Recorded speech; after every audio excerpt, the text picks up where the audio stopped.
Welcome to Deciphering Growth, the show that explores mental health from every angle. We bring you conversations with personal opinions, stories, and practical tips. We aim to break down the stigma and help you live your best life. So please sit back and let's dive in. Before we begin, we want to remind our listeners that this podcast represents the opinions of Tiffany Graves, Eric Stone, and the show's guests. The content provided is for informational purposes only and should not be considered medical advice. Please consult a healthcare professional for any medical questions. The views and opinions expressed are our own and do not represent those of our workplaces. Listening, reading, emailing, or interacting on social media with our content does not establish a doctor-patient relationship.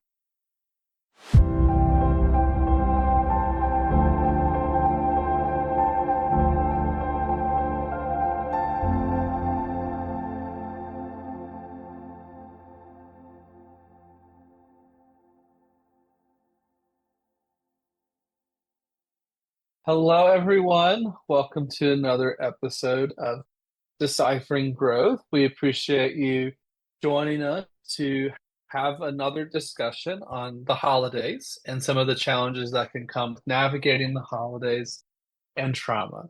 Uh, Sorry, I have to stop because I'm about to start laughing. Tiffany just pulled up her water bottle that has a bee on it. I don't know if you guys don't know anything. I love bees so much, and I have my bee coffee mug that's got like bees on it. Yeah, I'm a huge bee fan. So for all our bee listeners, thank you for being here. We appreciate all the buzz you've been generating. I'm gonna stop. I'm so sorry.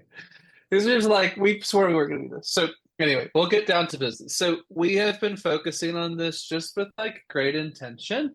Um, this is a very challenging time for a lot of people. Um, I don't source this definition, but to me, the holidays start in Halloween and will go through the new year. So, like the first week in January, you've got like the winter solstice, you've got all types of holidays, like Diwali. I mean, there's so many holidays and celebrations that happen in this current time frame. And so with that comes, I think, a lot of times for connection, a lot of space, hopefully lots of good food. This is not a food podcast, but it sure could be. But also can come the stress and some of the challenges with managing them, especially trauma. Tiffany, anything you would want to add? Yeah, you were talking about holidays and you mentioned Halloween. I was like, ooh, totally forgot about that one. And like how triggering it can be to see like all those scary things walking around for some people. Yeah, I mean the mask, decorations. That's a great point. I mean, even just I think of those little sound machines, and they have screams that are meant to be silly and scary. And this is not a judgment on those who partake in that for fun. It's just if you work with survivors of trauma, some things maybe don't seem as fun, or some of the haunted houses and things, and people running up and hiding and trying to scare.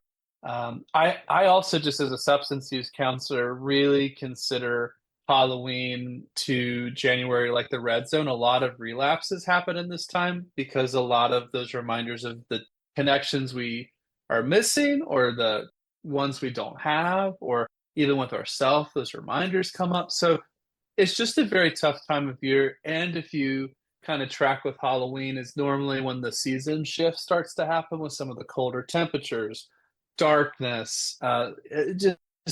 It really does impact us mentally.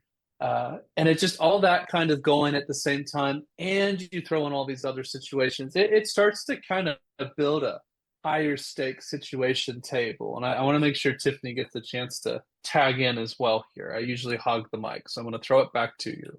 Yeah, no, I'm just shaking my head in agreement, and I was just thinking about looking out my window, like, man, yeah, I noticed it was colder this morning, and I got up and I was like, I don't want to like leave my really warm, humble cocoon and that winter. I know it's not officially winter, but I feel like it's sneaking in and that winter trudge approaching. Yeah, I have to remind myself I love the pretty side of fall with like pumpkins and Halloween candy. I don't love the cold, rainy, windy, dark days. Mm. Um, so We're just trying to be as helpful as we can, but today is more for the focus is like you're going to be in some situations by choice. We are not going to focus in on maybe surprise situations where maybe you show up to pick up maybe your kids and then there's someone that you're like, oh my gosh, right. We're not going to focus in as much as that, but we're going to focus in on like planned interactions, planned opportunities. So just to frame this holistically, you do not have to be anywhere. Really, the only things you say have to do is if you're a parent, you're responsible for your children if they're with you, and you're responsible for any animals that you might have. Those are a have to. Like I have to feed my dogs. I have to make Mhm. sure my daughter is safe and know where they are.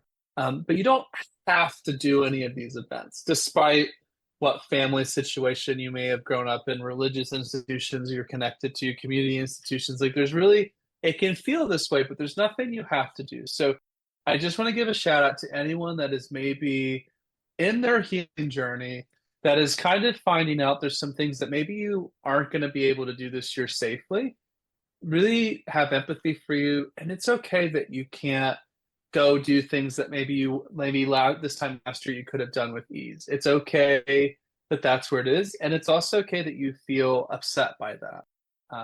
And so I just think about some of my substance use clients, like they know they can't go to certain holiday parties because there's lots of alcohol or drugs or just triggers. So it doesn't have to be a situation where it's like, oh, it's unsafe because there's weapons around or it's unsafe because there's drugs. It can be unsafe because seeing certain people, seeing certain sites, that is a very challenging, overwhelming thing, and it's not helpful to experience when you're already in a stressful state. Yeah. And I think it's just a lovely reminder that, yes, you don't have to do the holidays. Like, they're just a date on a calendar that we're told we're supposed to celebrate. There's no law that's going to punish you for choosing not to. Yeah, you get to choose as an adult much of what you do and don't Mhm. do. And so celebrating or not celebrating, recognizing or not recognizing. And again, if you're someone who really loves the holidays, you love every Hallmark movie with the same plot, that's fine. It's a little joke, a little shade of Hallmark. But they make money. So who's the shade really going towards right now, right? But it's okay if you love the holidays. It's just holding space for people who don't. And that I don't think would maybe cost anyone anything to just hold space. So a really great example of this is just if you have people in your life and you're the person that loves holidays, loves seeing, just inviting people guilt free, not passive aggressive, not the shame. Just, hey, be lovely if you can come. If not, no worries. We'll see you, maybe at the next thing or this, no problem, no pressure.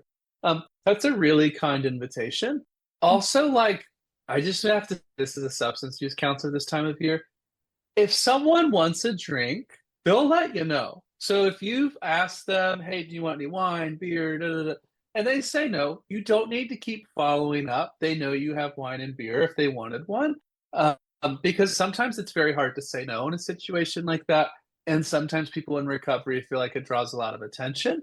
Um, like I have friends and family that can't drink not because of a recovery thing, but because of health reasons. Because of health reasons, they really should not be drinking alcohol with some of the health conditions they have. So just not making an assumption, but also just like respecting people's ability to say no and let you know what they need.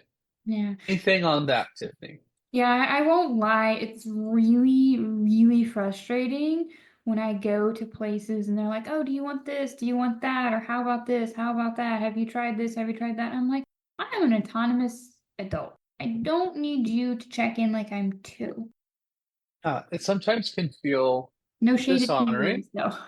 Yeah, and if you have like people you're very closely connected to, and I don't mean like you think you are, but like, hey, that's like one of my dearest friends, and they're going through something, checking in on them in a genuine way, that can be nice. But there's a difference in like, I don't know, Tiffany and I were at a holiday party and she knows I get anxious in big groups. Tiffany comes to me and says, hey, you good? Like, you okay? That is different than like cousin Jimmy. I don't have a cousin Jimmy, but if I did, I haven't seen him in 7 years, and he comes up to me like, hey, what's wrong? What's going on? Probably not going to tell cousin Jimmy at that point what is going on. So that just feel like we have to have some framework for this. First, just right out of the gate, You don't have to be there. So if you go and you're like, nope, can't do it, just go home. Better to trust your gut and instincts if you know, hey, this really doesn't go well. I don't know if I can do this. If you're someone that's like working on being in more social situations and you feel like you never can do that, that's probably a good thing to either work on with a therapist or with someone to go with you and try to support you to be there. But I'm talking like an every time thing, not like a certain situation, but literally any group space setting that's overwhelming. That's probably something to evaluate a little bit. And I'm not talking about introverts who would rather be at home with a good book. And I'm like, I mean, literally, like you can't go anywhere if there's more than 3 people. Yeah, I'm not trying to shame Tiffany here. That's all. I'm trying to throw my context in. Yeah. And I think, but also recognizing like that's okay.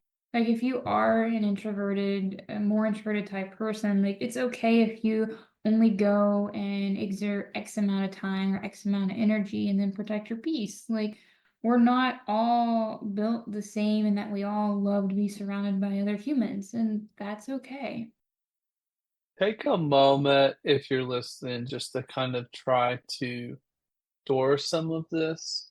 Um, it's something that I think people forget that it's okay to approach things a different way, doing what's best for yourself. So I think Tiffany's really onto something.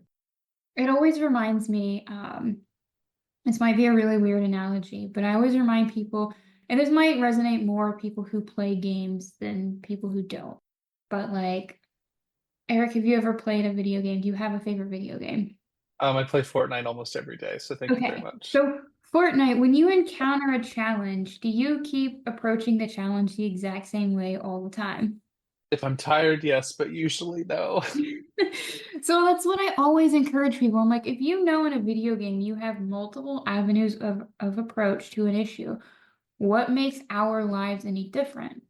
There is no set one direct path. We can choose different paths of how to approach things that crop up in our life, just like we can choose to either repeat an action or change how we interact with something in a video game.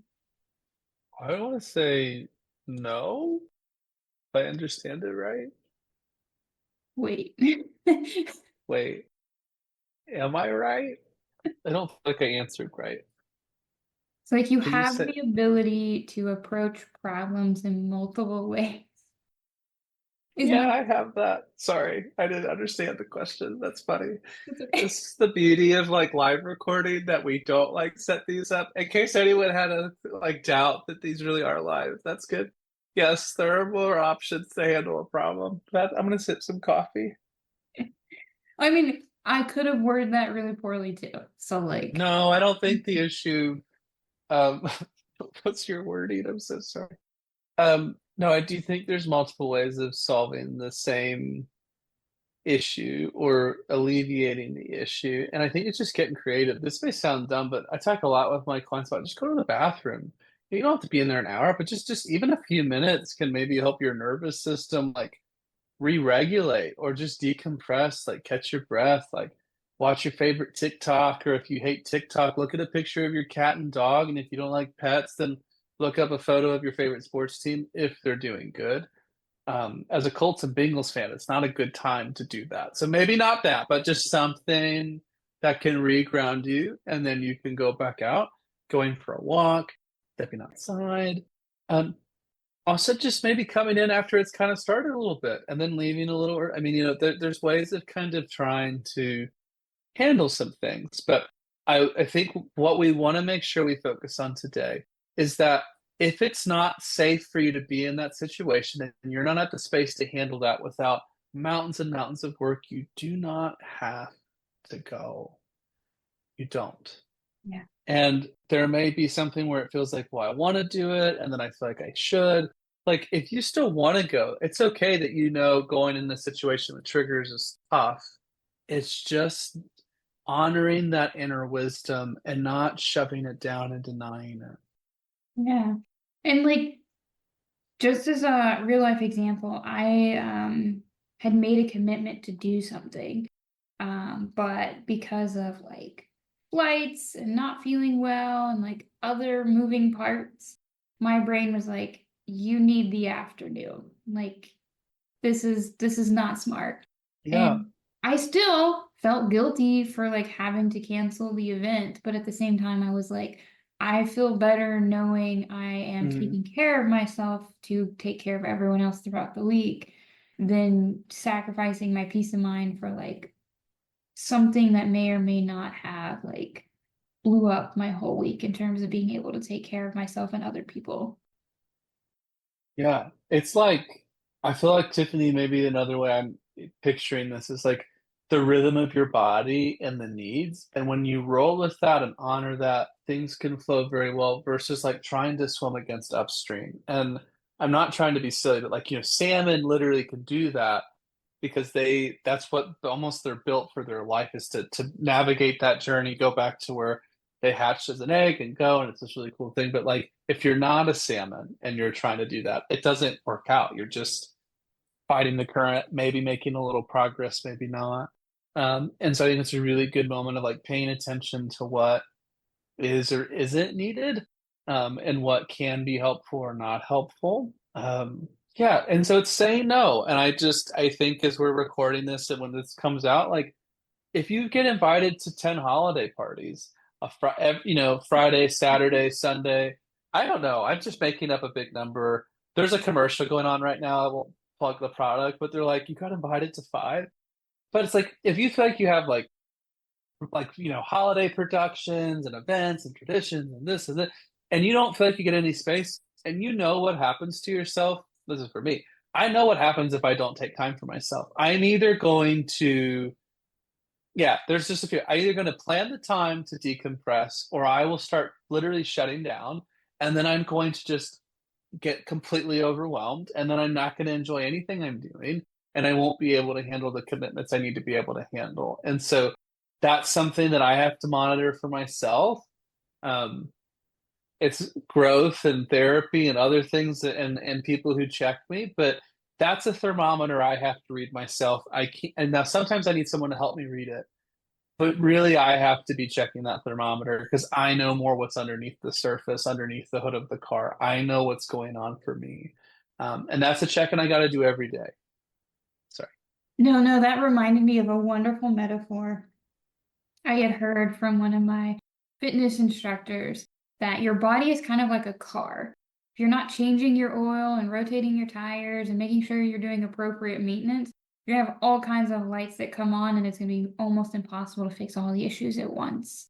Um, Man, we're just hitting it with these allegories and analogies. I love that we're recovered from me not understanding them. So this is good. We're really hitting it good. But no, that's a wonderful example of like being a human is just so tough.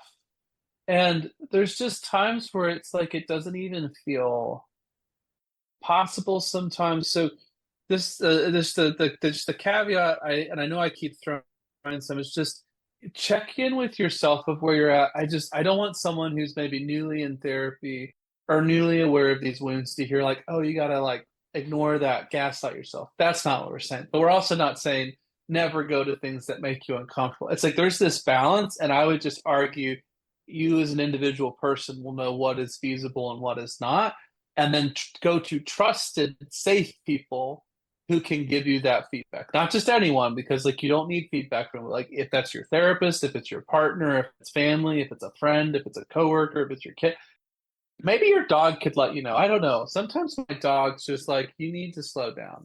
They give me a look. So I don't know, but just go to someone you trust. Don't just go to anyone and decide on some of this. yeah, yeah, just having trusted support systems is super important. So Eric mentioned that he wanted to talk a little bit about some Gottman techniques or theories that can be applied. Yeah, I so the Gottman method is like a couples therapy interventions, but there's a lot of cool application for families. And so one of the things we talk about with the Gottman method is just like uh taking a break. And so not in the sense of like, hey, I'm taking a break from our relationship, but like in a conversation in a moment when it gets overwhelming, like taking a break looks like stepping away for 15 minutes and catching your breath and doing some of the stuff we're talking about, not just staying in the conversation. So if we think about Tiffany and I are aligned on so many things. I'm sure we could find something we're not. But if I just pretend Tiffany and I are having a conversation where we're not aligned, and it starts to get heated, and like we're both getting kind of upset, this idea of like maybe just taking a break would be helpful if it's starting to get where it's harder to think clearer thoughts. It's harder to not interrupt. It's harder to not want to start attacking that person. That's a good. Those are like yellow, like heavy yellow flags that this needs to be done. So just exiting that conversation, taking a break, finding something else to do.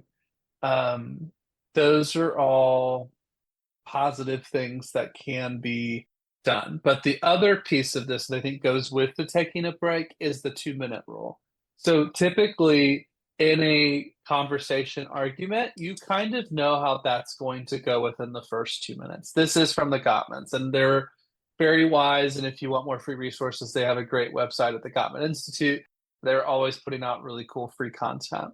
But the 2 minute rule is 2 minutes into the conversation, checking in of like, okay, is this going to escalate or not? Because the Gottmans found with like 95% accuracy that they could watch just 2 minute clips of an argument of a couple and predict, does this de-escalate or does this keep going? And what they were looking at is things you can probably imagine: the interruptions, the contempt, the stonewalling, the defensiveness. They looked at like the escalation, the energy, the nonverbals. So just trust in yourself. I will throw one more caveat that you don't always need to wait 2 minutes to know if it's not going to go good. So if that family member comes in hot and heavy and is like, where you been? What you been doing? Why do you miss everything? Da, da, da, da. You think you're better than us? You don't need to wait 2 minutes to know that that's probably not the conversation you want to have if you're barely hanging in there just to be there. Tiffany. Yeah, you going through those things are very at least from my mind, they sound very like what's the word I'm looking for? Yeah, Practical. but Okay. very practical skills that like to use and to know, but also being aware that like some people aren't aware that these are skills. So like you might have someone who follows you around when you're trying to like create space. So just being aware that some people might not respect your ability to use these very practical skills. Yeah. Well, yeah, because they don't see them as practical skills. They see them as not being in a cycle. And so if we talk about cycles, like every year at Thanksgiving, you fight about politics, and there's the year you don't do it, it's going to stand out. And so it will, if we go back to developmental psychology, there's like this extinction of the behavior, which means it just gets a little worse before it goes away. And so that may be that you need to just take a step back and be like, I'm just not exiting this conversation. I'll catch you a little later. Not doing it like this today. Yeah. Ooh, hard question for you that comes to mind. When you're teaching people these skills, has anyone ever asked you, how do you handle a person who's telling you you're being weak or you're by walking away and taking space from the conversation versus like staying and like working through it and just trudging through it and solving the issue? Oh, Tiffany's always asking the good hard questions. It's hard to do this without getting like a little zoomed out, kind of philosophical. If I know that that conversation's not safe for me, and I know that it doesn't have any fruit for me, like if I stay in this conversation, I play this cycle out, there is nothing positive for me, or a very small chance of something positive for me, then I don't need to worry about exiting the conversation and what that means, like from a philosophical standpoint. Now, I'm going to make this a little harder. There are some family members who I love in my life, and we do not see the world the same. And that's okay. Uh, in that, sometimes I'm just like, hey, I need to be done with this conversation. This isn't going to be something that's helpful for us to continue on.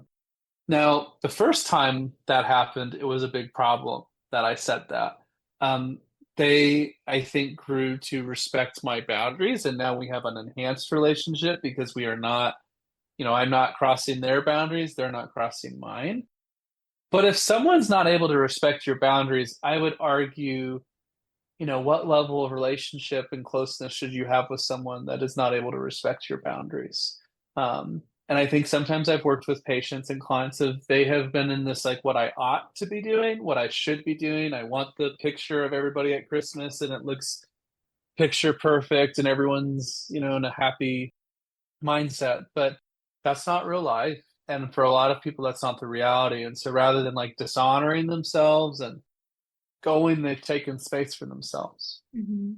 Yeah, you were So saying that this isn't real life. Something that came to mind for me that I often use, people might shade me for it. It's just like, this isn't a Hallmark movie.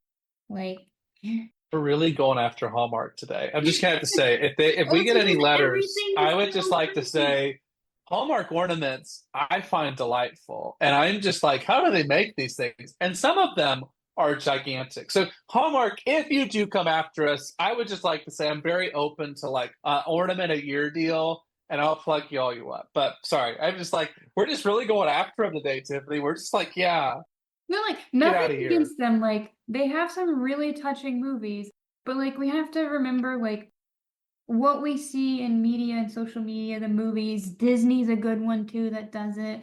All of those like everything always works out movies. They're not real. Like it's not very often. Maybe like 1% of the time where everything's gonna be like picture perfect and there's absolutely no hitches.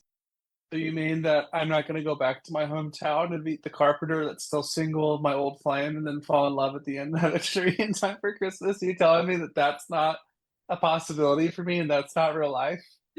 How dare you? Not a super We will. realistic idea. No, I think we need to do a soapbox on Hallmark movies because I have some strong takes. But no, I think I don't want. I know we're kind of being silly, but sometimes we need some humor and levity when we're talking about things this heavy. But I want to just make sure that I emphasize, like Tiffany's correct that it's not real life. I don't know. I just and I just sometimes what we see on social media it feels real and like it's what we're feeding our mind and like if we know that if we eat salads and we eat healthy diet that it helps our mental health like we have to acknowledge that what we feed our brain of like social media and just books and community interactions that has an impact and you can say well I can handle it I'm tough like that's great. There's also reasons why we're not robots, and so acting like you are is not a strength. It's just like gonna hurt you somewhere else. And so I mean, I don't know. I just think about the toughest people I've met in my whole life, and like I don't think they're. I don't know. I feel like it's like going to a veteran. It's like, well, if you're really tough, you'd be able to redeploy right away. It's like that's one not allowed, right? And two, it shouldn't be allowed because they know if you go right back to back without those breaks, your odds of PTSD, injuries, all these things go up. So it's like we would never say that to a veteran. And so I'm kind of like, why are we not just being real about some of this and what is and isn't possible? Like I think need to stop focusing on what we think other people think we should be doing and focusing on what's actually realistic for ourselves and healthiest for ourselves. Um, yeah, it's all very complicated and very personal. So we want to try to give information and practical advice, but also never step on someone's like personal journey with anything. But I would really just try to honor your inner wisdom, your inner experience, try to explore what that is, because sometimes that's the first step to knowing like what is a safe situation, what is not. Uh, and some of these conversations just honestly are not worth having. I can say that with a lot of privilege as a white heterosexual male in America. There's a lot of privilege in saying that. So I want to just give this recognition that there are some conversations that are worth having, and that's how we bring change about is by having some of these conversations and pushing and challenging. And there's certainly things they feel strong about. But I would just throw this out that if every single issue in the world you were throwing down on and you were pushing on and it's every issue is that big it may be worth visiting like what is that costing you and like what is the impact of that both in changing the system but both for yourself and I don't know I won't get all meta, but I've seen how I've been more effective by focusing on the things I am going to push on and the things I am going to challenge. So like for me, it's ridiculous bigoted languages about people in recovery or people in addiction. If I see that, I'm going to throw down I'm literally going to throw down every time because I think there's no place for that in 2024. But because that's one of the things I'm pushing on, I feel like that is a worthwhile conversation to have. But I think if I was doing that for every single thing I disagreed with, I think it would minimize my effectiveness. So I'm going to allow Tiffany to check me, of course, but that's just some of the things I would throw out. Yeah, no, I would agree. And again, people might shade me for this, but like I have limited my bubble of things that I'm willing to commit my energy and time to. It's not because I don't care. It's not because I don't want to like have hands and feet in every single thing Yeah. but like I can't. I'm one human and I have to choose things that align with my values to support.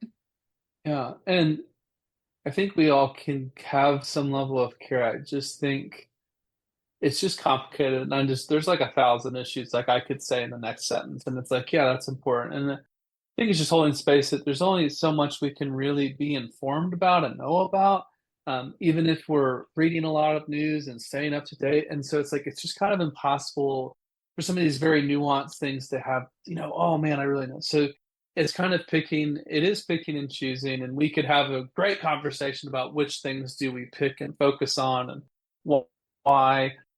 But yeah, I don't know. There's just certain things that I think we have to talk about. And so why I'm giving all these caveats is like, I think about my queer family, friends, and clients. And I think about some of them have had horrible traumatic experiences. And so I want to make sure we're not saying to those people with those experiences, oh, like, yeah, that's tough. You just need to deal with it. Like if someone's denying your existence, denying your rights, it's a very different conversation. And that's not a time where there's going to be nuance like there's just some things that are fundamental issues that, are maybe hey, well, you'll probably not be in my life kind of thing. So um it's just very complicated. And that's like I think that's one of the interesting things about doing this podcast, Tiffany, is like we really try to get into zoomed out, but also specific. But I can just see everyone's situation's a little bit different.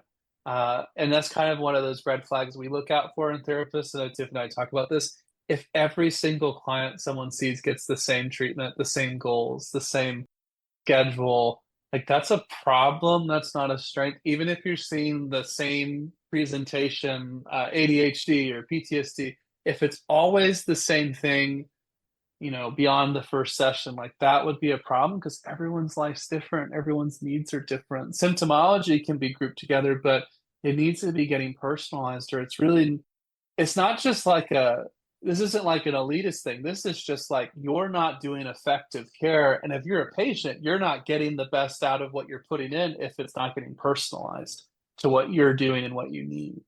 Yeah, yeah. And like I think something that comes to mind for me is where people are like, oh, it's a worksheet, one of those worksheet therapists. And I'm like, I'm a little guilty of that. But even like when I give my clients like exercises or worksheets, no two worksheets are going to be the same. Like in terms of exercises, they will, but everyone's answers and experiences will be different. And from there, that's when the tailoring comes in to really like enhance and validate like that's how you experience anxiety or that's how you experience depression.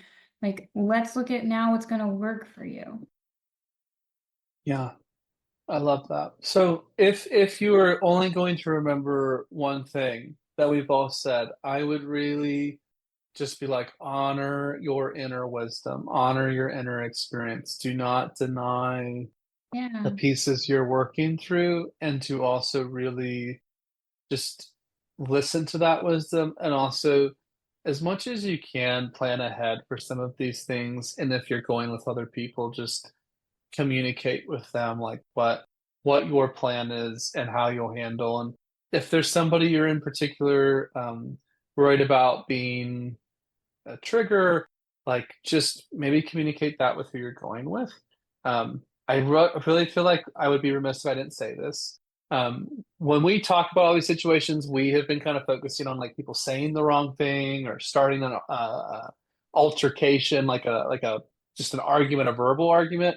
We are not meaning to say that this is advice anyone should be taking going to be around situations where there are like known abusers, domestic violence, sexual abuse, molestation, anything like that. So this advice does not apply in those situations. That I would argue could never be a safe situation for someone to go back into. So that is not what this advice is curtailed to. This is more of the people in your life who say the wrong thing, kind of try to pick at you and start a fight, a verbal altercation. That's what we're talking about today. I would say pretty much exclusively. I'm going to throw it to Tiffany. Yeah, I'm gonna hopefully this analogy or metaphor lands with you. But I always remind people like, yes, life isn't a game, but there's nothing wrong with approaching it the same way you would approach a game. Eric mentioned he plays Fortnite. I can imagine he's customized his skins, he's customized, all of the things that are customized to what he preferences in terms of how he wants to play the game. Just remembering like it is your journey. You're allowed to personalize your journey in a way that like embodies you and embraces your values and really allows you to speak to who you are as a person. I liked it. I think I understood it better than my answer I got wrong. There's no right or wrong answers. Are there though? Because I said no, and it definitely felt like the wrong answer. And I feel like when we listen to the recording, we're gonna know that it was the wrong answer. That's okay. Everyone will be like, oh, what? I would just throw out a plug. If there are any topics or not like specific situations, but like in general situations or things that would be helpful of like how to handle during the holidays, please just message us. We do love you guys who send us some ideas and feedback. I think it can make it helpful, and we're not going to give you a shout out if you don't want people to know you listen to our podcast. So just if you throw out the idea, you can be like, "Hey, I don't want my name mentioned," but if you have anything that can be helpful or interesting, we really do want this to be a free, helpful resource for people during a difficult time. So if anybody has anything like that or any suggestions, we welcome the feedback. We've gotten some really great feedback from people, so we welcome any of it. Yeah. And just to wrap us in and wrap up, we have some exciting things in the works. Hopefully soon-ish, we start throwing some case studies at you guys of like pop culture media people, so you can really like roast us on our views of that. I mean, half the fun. I think we've offended a lot of the Hallmark people, so I just feel like we're like, well, you've obviously never watched 25 Days of Christmas, and they'll be like, I think it starts with Halloween, but I don't know. 60. Maybe I'm getting the ABC Family. I remember I used to love that, like watching Harry Potter with it all extended. I think Harry Potter is a Christmas movie and a Halloween movie, but we probably don't have enough time for that today. But I would just argue it qualifies for both, and so does Die Hard. Hey, no Okay. judgment here. That being said, you can also follow us on Spotify. You can find us on other major listening platforms. We do have a Patreon. You can feel free to subscribe and listen there. There's a lot of free content there as well. We just look forward to hearing from you and continuing to grow with you guys. Thanks for tuning in to this week's episode of Deciphering Growth. We hope you found our conversation helpful and insightful. Subscribe to our podcast for more episodes and check out our Patreon for more content. Don't hesitate to contact us on social media if you have any questions or comments. We'd love to hear from you. Until next time, keep growing.